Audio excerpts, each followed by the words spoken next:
Bonjour, je m'appelle Yves Gauthier, donc je suis historien, enseignant maintenant à la retraite et ça fait plusieurs années que je m'intéresse à l'architecture des rocailles de Marseille et de Provence. Et donc là, vous avez la deuxième édition de ce livre qui est sorti donc l'année dernière. Alors ce livre présente les rocailles de Marseille et de Provence avec un recoupement par thème. Thème par exemple sur les fausses fenêtres, les fausses ouvertures. Thème aussi par exemple sur tout ce qui est construction qui va évoquer le passé historique.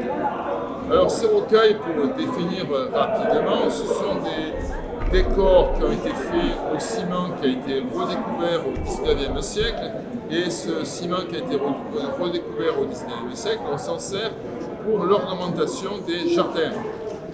Alors ce ciment va être utilisé pour des constructions en trompe-l'œil, ce qu'on va trouver un peu de partout en France et dans d'autres pays, comme des faux rochers, des fausses branches.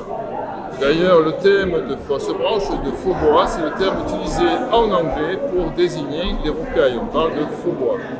Donc ici, dans ce livre, vous allez voir donc, toutes les rocailles de Marseille et de Provence qui sont remarquables. Pour faire un lien avec l'exposition qui est là derrière moi, ce sont des moulages qui ont été faits donc, lors d'une exposition dans les années 80. Pour une première exposition à Marseille, il y avait à peu près une trentaine de moulages, des moulages donc en plâtre, qui sont des moulages de différentes rocailles, qui sont soit de Marseille, soit donc sur la région provençale. Alors pour vous donner quelques exemples, ici vous avez un moulage d'une figure grotesque. Une figure grotesque, c'est l'évocation des jardins italiens de la Renaissance. Donc une figure qui a différents aspects, à la fois animaux, humains, tout est un peu mélangé. Autre exemple que vous avez ici donc c'est une rocaille qui représente une scie. Une scie qui a été soi-disant oubliée par le rocailleur, et c'est une manière de dire, bien j'ai oublié ma scie, je reviendrai bien dans votre jardin, dans votre propriété pour la récupérer.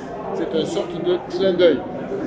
Autre rocaille aussi qu'on retrouve pratiquement systématiquement, c'est la signature du rocailleur. Ici, donc, vous avez la signature de Jean-Baptiste Morat, un rocailleur d'origine italienne. Il ne reste plus beaucoup de ses travaux, sauf le Castel Alléluia, en face de la plage du Prophète, donc est un immense mur rocaillé qui représente donc une sorte de rempart. Autre rocailleur aussi qui est peu connu, celui-ci c'est Michel, donc un rocailleur qui était du côté de Saint-Henri.